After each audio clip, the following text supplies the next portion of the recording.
Everyone, then I hope आप सभी लोग ठीक होंगे। आज फिर हम आज दिन एक अपने नए टॉपिक के साथ। तो आज हमारा टॉपिक पे आज हम बात कर रहे हैं। हम लोग 5 यूनिट का 5.3 कवर करेंगे आज। उसमें क्या है, पहले टॉपिक को सही से पहचानते हैं। सही से टॉपिक के बारे में पढ़ते हैं। क्या बात कर रखी है, रीडिंग रिलेटेड कैरेक्टरिस्टिक्स, पढ़ने से संबंधित विशेषताएं मालूम कर रखी हैं। यहाँ पे जानते हैं टॉपिक क्या बात कर रहा है, क्या समझना चाहता है। पहले सबसे पहले हम देखें कि रीडिंग रिलेटेड स्किल्स होते क्या हैं। दृश्य अवधारणात्मक दृश्य गामक की कमी वाले व्यक्तियों में आँख हाथ का संबंध खराब होता है। पढ़ते समय अक्सर अपनी स्थिति खो देते हैं और पेंसिल, क्रेयॉन्स, बॉल, कैंची और अन्य ठीक मोटर कौशल का उपयोग करने में संघर्ष करते हैं। इसका मतलब जो हम बात करते हैं दृश्य, जो हमारे दृश्य देखने का मतलब विजुअल मोटर वाली जो व्यक्ति होते हैं, उन्हें आई हैंड कोऑर्डिनेशन में क्या होती है, प्रॉब्लम होती है। उनका आई हैंड कोऑर्डिनेशन क्या होता है, ख़राब होता है, जिसके कारण मतलब एक पेपर पे कुछ लिखा हुआ है, लाइंस हम देखते हैं कॉपीज़ पर लाइंस होती हैं, लाइंस के हिसाब से हम लोग लाइंस में पर्टिकुलर लाइंस में लिखते हैं। तो जब किसी के अंदर आई हैंड कोऑर्डिनेशन जो होता है वो पुअर होता है, तो वो कंडीशन में बच्चा पढ़ कोई सी लाइन रहा होता है, उसके बाद में क्या है, उसका कोऑर्डिनेशन ना होने की वजह से वो उस लाइनों में क्या है, एक तरीके से खो जाता है। वो कहीं पढ़ते पढ़ते किसी और ही लाइन पर पहुँच जाता है। और क्या होता है, जैसे जिन लोगों को मतलब कि आई हैंड कोऑर्डिनेशन ख़राब होती है, उनका क्या हम बात कर रखी है, वो लोग ढंग से एक मतलब अगर पेपर पे लिखा हुआ है तो वो चीज़ ढंग से पढ़ नहीं पाते। वो चीज़ में क्या है, वो खो जाते हैं, कौन सी लाइन वो पढ़ रहे थे, वो चीज़ अक्सर भूल जाते हैं। उसके बाद ये लिखा है जैसे पेंसिल पकड़ने में, क्रेयॉन्स कलर्स होते हैं पकड़ने में, बॉल को कैच करने में, कैंची से कोई चीज़ काटने में, तथा ये अन्य मोटर स्किल्स हम तभी जानते हैं। जो सब उदाहरण है, पेंसिल पकड़ना, क्रेयॉन्स पकड़ना, कैंची चलाना, बॉल फेंकना, ये सब हमारे फाइन मोटर रिलेटेड स्किल्स हैं। तो जो ऐसे बच्चे होते हैं जिन्हें क्या है, यहाँ लिखा ऊपर दृश्य गामक विजुअल मोटर्स वाले हैं, जिन समस्या होती है, तो उन्हें क्या है, उन्हें फाइन मोटर भी उनकी क्या होती है, पुअर होती है। तो ऐसे स्किल करने में क्या करना पड़ता है, बच्चों को संघर्ष करना पड़ता है। कार्य को पढ़ते या पूरा करते समय समान दिखने वाले अक्षरों में क्या हो जाती हैं, भ्रमित हो जाते हैं। जो कुछ हमारे अल्फ़ाबेट्स ऐसे होते हैं, अक्षर ऐसे होते हैं जो समान दिखते हैं ना, तो उसमें क्या होता है, बच्चे क्या होते हैं, उनमें अंतर नहीं कर पाते। छोटा छोटा हर सब कुछ अलग होते हैं, हम जानते हैं सारे वर्ण अलग है, कोई भी एक सा नहीं है, बट सिमिलर चीज़ें हैं। तो बच्चे क्या है, उन सिमिलरिटी में क्या है, कभी ना कभी अंतर नहीं कर पाते। अब हमने दिखा रखा है ऊपर, मैंने अभी छोटा आ लिखा ये, फिर उसके बाद बड़ा आ लिखा, दोनों सिमिलर है, बस एक डंडे का फ़र्क है। तो बच्चा क्या है, कभी कभी जो एक छोटा सा अंतर है, इस अंतर को देख नहीं पाता और क्या हो जाता है, शब्दों में भ्रमित हो जाता है। आगे देखें, अपने परिवेश को नेविगेट करने में कठिनाई हो सकती है। यह सामान्य नेत्र गतिविधि प्रदर्शित कर सकती है। यह किसी व्यक्ति की उन सूचनाओं को समझने की क्षमता को कम करता है जो देखते हैं, साथ ही दृश्य माध्यमों से एकत्रित जानकारी को खींचने या कॉपी करने और समझने की उनकी क्षमता को कम होती है। कौन से बच्चे होते हैं, ऐसे बच्चे जो सूचनाओं को क्या है, जो देखकर समझने की कोशिश करते हैं ना, कि बोर्ड पे कुछ चीज़ लिखी है या फिर कॉपी से कोई चीज़ क्या है, दूसरे की अपनी किसी को देख के बोर्ड से कॉपी करना, या अपने फ्रेंड की कॉपी से कॉपी में लेके क्या है, दूसरे से कॉपी करना। तो इन बच्चों के पास ये समझने की क्या होती है, क्षमता कम होती है। किसी व्यक्तियों के आँखों के चलने के तरीकों में क्या है, दोष के कारण दृष्टि के माध्यम से प्राप्त संवेदी डाटा प्रभावित हो सकता है। जो बच्चे की क्षमता है कॉपिंग करने की, वो भी हमारी काय में आती है, मतलब कि जो रीडिंग रिलेटेड प्रॉब्लम्स होती है उसी में ही काउंट होती है। आगे देखें, इन बच्चों की दृश्य हानि बढ़ने की समझ के कौशल को सीमित कर देती है, जिससे ध्यान कम हो जाता है और जानकारी को आकर्षित या कॉपी करना मुश्किल हो जाता है। इन बच्चों की जो दृश्य हानि होती है, जो देखने की क्षमता में जो कमी होती है, वो क्या होती है, वो किसी भी कौशल को सीमित कर देता है, जिससे ध्यान क्या है, उसको जो अटेंशन है, वो चीज़ों पर अटेंशन कम कर पाता है।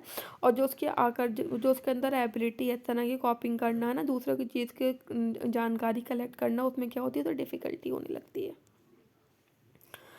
आगे देखें, इसकी डेफिनेशन के बारे में बात करें। National centre for learning disability 2003 के अनुसार मस्तिष्क विभिन्न तरीकों से दृश्य जानकारी को संपादित करता है। जो हमारा मस्तिष्क है, ऐसी ऐसी इन्फॉर्मेशन जो हम देख के क्या करते हैं, गेन करते हैं, उसे क्या करता है हमारा दृश्य, उसे विभिन्न तरीकों से क्या करता है, संपादित करता है। और इस विकलांग वाले व्यक्तियों को खेतों में कठिनाई, खेतों नहीं होगा सॉरी यहाँ पे, में कठिनाइयों का अनुभव हो सकता है, खेलों में कठिनाइयों का अनुभव हो सकता है, और ये केवल एक श्रेणी में कठिनाइयों का अनुभव करने तक सीमित नहीं होते हैं। यहाँ बात कर रखी जो ऐसे विकलांग व्यक्ति होते हैं, क्या उन्हें जो हम लोग खेलते हैं, जो देखकर हम लोग चीज़ें सीखते हैं, क्या है उन बच्चों में उस चीज़ का एक्सपीरियंस करने में क्या होती है, इन बच्चों को कठिनाई हो सकती है। और ये जो होते हैं केवल एक श्रेणी तक कठिनाई नहीं होती है, सिर्फ इनकी कठिनाई जो डिफ़िकल्टी का लेवल है वो किसी तरह से सीमित नहीं होता, वो बहुत ब्रॉड होता है, उन्हें हर एक क्षेत्र में चीज़ों को लेकर परेशानियों का सामना करना पड़ता है। आगे देखें क्या लिखा है।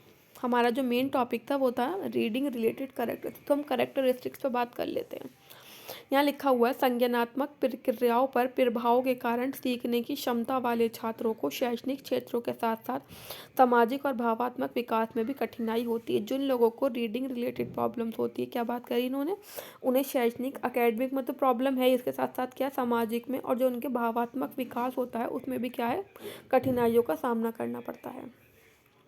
देखें क्या लिखा है, सीखने की क्षमता वाले अधिकांश छात्रों के लिए पढ़ना सबसे अधिक कठिन कौशल है।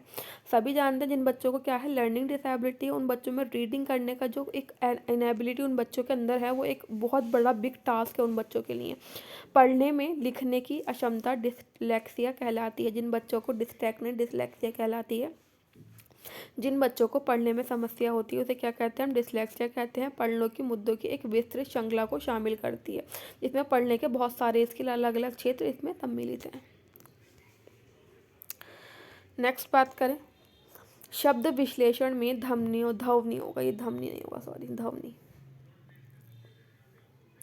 को लिखने के लिए उपयोग किए जाने वाले विभिन्न अक्षरों और अक्षरों के संयोजन के साथ जोड़ने की क्षमता, शब्दों को तुरंत पहचानने और याद करने और विभिन्न विशिष्ट शब्द को समझने में मदद करने के लिए आसपास के पाठ का उपयोग करने की क्षमता शामिल है। शब्द विश्लेषण पढ़ने के लिए एक मूलभूत कौशल है। जैसे हम सभी जानते हैं कि हम शब्दों को जोड़ के संयोजन करके शब्दों का क्या करते हैं, अक्षरों का संयोजन करके हम शब्द बनाते हैं, तो उस शब्द को पढ़ने में, उसको तुरंत पहचानने में और उसके साथ उसका क्या मीनिंग निकलता है वो सब क्या है, वो याद करने में बच्चों को क्या होती है, समस्या होती है। और इस क्या है, इस शब्द को समझने में मदद करने के लिए जो उसका आसपास के पाठ का उपयोग करने की जो क्षमता होती है बच्चे की, वो इफेक्टेड होती है। आगे देखें, प्रवाह सटीक पढ़ने की दर, मतलब हम लोग जानते हैं कि अगर कोई सही किसी को रीडिंग स्किल किसी के अंदर है तो क्या है, उसकी जो पढ़ने की प्रवाह दर होगी वो बहुत सटीक पढ़ने की दर होगी, कि उसे प्रति मिनट वो क्या है, हर एक वो मतलब अच्छे से रीडिंग कर सकता है बिना रुके।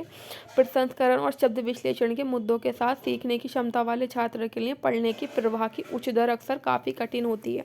क्या ही लोग जो फर्राटेदार हम लोग बोलते हैं कि सिक्वेंसली बच्चा पढ़े जा रहा है, तो इन बच्चों में क्या है, अगर इनमें मतलब थोड़ा बहुत ही हम एफर्ट डाल के पढ़ाना बच्चे को सिखाते हैं तो बच्चे के अंदर ये प्रवाह वाली पढ़ने की जो क्षमता है वो विकसित नहीं हो पाती है। नेक्स्ट बात करें, रीडिंग कॉम्प्रिहेंशन, लिखित सामग्री को समझने की क्षमता है। यदि सीखने की क्षमता वाले छात्रों को लिखित पढ़ने में कठिनाई होती है तो समझ हमेशा बहुत प्रभावित होगी, जबकि शब्द विश्लेषण के साथ समस्या पढ़ने की समझ को प्रभावित कर सकता है। जब हमारे रीडिंग कॉम्प्रिहेंशन होते हैं, लिखित में जो हमारे कुछ पैराग्राफ होते हैं, अगर बच्चा उन शब्दों को पढ़ने में क्या है, अनेबल है, उस चीज़ों को नहीं पढ़ पा रहा, तो बच्चे की साथ साथ क्या होगी, बच्चे को इसकी जो बच्चे की समझ है ना वो भी प्रभावित होगी, जो उसका एक तरीके से उसका अंडरस्टैंडिंग लेवल है बच्चों का वो भी प्रभावित होगा। और बच्चों को साथ साथ क्या होगी, पढ़ने की समस्या भी क्या होगी, के साथ साथ शब्दों का विश्लेषण करने की भी समस्या बच्चों के सामने आएगी। अब बात करें पढ़ने की लिए रणनीतियाँ, मतलब कि स्ट्रैटेजी फॉर लर्निंग क्या क्या है। पढ़ने की गतिविधियों के लिए छात्र शांत क्षेत्र प्रदान करें। जो कभी कभी क्या होता है, ऐसे बच्चों को क्या है, कभी कभी इन्वायरमेंट भी इफ़ेक्ट करता है। तो बच्चों को अगर हमें पढ़ाना है, पढ़ने के रिलेटेड स्किल सिखाने हैं, तो सबसे पहले उनके लिए शांत पीसफुल क्या है, एक इन्वायरमेंट क्रिएट करना पड़ेगा। बच्चों को वो स्पेस देना पड़ेगा जहाँ बच्चा शांति से अपने पढ़ाई कर सके। उसके बाद बड़े प्रिंट वाली किताबें और लाइनों के बीच बड़ी बड़ी जगहों का प्रयोग करें। ऐसी बुक्स का यूज़ करें जिसमें क्या है, बड़ा प्रिंट हो, बड़ा बड़ा लिखा हो, और बीच में जो लाइनें हैं क्या है, उसमें स्पेस बराबर का प्रॉपर बच्चे के लिए दिया गया हो, ताकि बच्चा पढ़ते पढ़ते क्या है उसमें खो ना जाए और कन्फ्यूज़ ना हो जाए। छात्रों को कक्षा नोट्स की एक प्रति प्रदान करें, मतलब कि एक टीचर्स को क्या होना चाहिए, उन्हें पता है बच्चा इस तरह की एबिलिटी डिसेबिलिटी से ग्रसित है, तो जो क्लास में काम चल रहा है बच्चा क्या करे, उस तरह के नोट बना कर उसे घर के लिए भी प्रदान करे। पुस्तक रिपोर्ट करने में वैकल्पिक प्रश्नों की अनुमति दे, मतलब कि बच्चों को जो मतलब एक तरीके से जो हमने चैप्टर पढ़ाया है उसे मतलब कि डीपली उसे एक पैराग्राफ लिखने को ना देके उसके लिए क्या करे, ऑब्जेक्टिव वाले क्वेश्चन करने की उसे अनुमति दे। आगे देखें, पढ़ते समय छात्रों से दृश्य और श्रवण दोनों इंद्रियों को उपयोग करने के लिए कहे, कि मतलब अगर बच्चे को क्या है, अगर आप कोई रीडिंग करा रहे हो तो बच्चे को क्या है देख के और सुन के दोनों चीज़ों अपने जो उसके सेंसेस हैं दोनों का उपयोग करने के लिए बच्चों को प्रोत्साहित करना चाहिए। छात्रों के साथ कहानियाँ पढ़ें और साझा करें, बच्चों के साथ क्या है हमेशा पढ़ाई लिखाई वाले टॉपिक ही ना पढ़ें, कुछ इंटरेस्टिंग बच्चे की रुचि के अनुसार कुछ कहानियाँ वगैरह सेलेक्ट करें और बच्चों के साथ क्या है वो चीज़ें डिस्कस करें। छात्रों को अध्ययन की रूपरेखा, यह अध्ययन मार्गदर्शिका प्रदान करे जो उनके पढ़ने में प्रमुख बिंदुओं को उजागर करती है, मतलब कि जो भी बच्चे का अध्याय है या रूपरेखा जो उसका इंडेक्स है उसमें जो भी कुछ कॉमन वर्ड्स हैं उसको क्या करें, एक बिंदुओं को तो में उसे उजागर करें, मतलब हाईलाइट करें और बच्चों को वो चीज़ें पढ़ने पर फोकस करें। छात्रों को भाषा में ध्वनियों में भाग लेना सिखाएं, ध्वनि हो गई, सॉरी ध्वनि नहीं हो गई, लिखने में थोड़ा प्रॉब्लम हो जाती है। छात्रों को क्या है जो छात्र मतलब जो शब्दों की ध्वनियाँ निकलती हैं क्या है उसको रिपीट करने के लिए क्या करें, बच्चों को प्रोत्साहित करें कि वो चीज़ों को रिपीटेशन के साथ पढ़ते चले जाएं। अब क्या लिखा हुआ है, छोटे छोटे बालकों बच्चों को अलग अलग शब्दों में तोड़ने का सही मॉडल प्रदर्शित करें, मतलब कि शब्दों को किस तरह से हम छोटे छोटे भागों में तोड़ के उन्हें ठीक प्रकार से पढ़ सकते हैं, बच्चों को ये वाला मेथड भी हमें सिखाना चाहिए। वर्णमाला पढ़ाते समय गतिविधियाँ स्पष्ट होनी चाहिए, कि मतलब अगर आप बच्चे को कोई बुक्स से वर्णमाला पढ़ा रहे हो है ना, तो उसमें जो भी एक्टिविटीज़ हो रही है जैसे छोटा सा अनार है या फिर है ना जो उसका अर्थ निकलता है, मीनिंग निकलता है, वो जो उस बुक में एक्टिविटीज़ हो रही हैं वो क्या है पूरी तरीके से क्लियर होनी चाहिए, ताकि बच्चा अगर पढ़ नहीं सकता चीज़ों को तो वो चीज़ों को आइडेंटिफाई करके उसको पढ़ने में हेल्प हो जाएगी। छात्रों को काटने पर स्थित मुख्य विचारों के साथ सहायक विवरणों की पहचान करना सिखाएं, मतलब जो उससे रिलेटेड स्किल्स हैं, बच्चा अगर को समझने में प्रॉब्लम है तो उससे रिलेटेड अगर हम बच्चों को पिक्चर्स वगैरह पिक्टोरियल दिखाएंगे तो बच्चे को हो सकता है जो उसके स्किल डीमोटिवेट हो जाता है बच्चा इस कंडीशन में है ना, जब वो डीमोटिवेट हुआ है तो अगर उसे हम कुछ ऐसे रिलेटेड स्किल्स दिखाएं जिससे बच्चा पढ़ नहीं सकता लेकिन उस चीज़ को आइडेंटिफाई कर सकता है, तो बच्चा इस चीज़ से क्या होगा, मोटिवेट होगा, शायद वो उसकी जो कठिनाइयाँ हैं जो कठिनाइयाँ फेसिस कर रहा है अपनी लाइफ में वो कठिनाइयाँ थोड़ा कम हो जाए उसके लिए फेस करने के लिए। तो हमने ये पूरा टॉपिक कवर किया reading related characteristic, then I hope आपको समझ में आया होगा। देन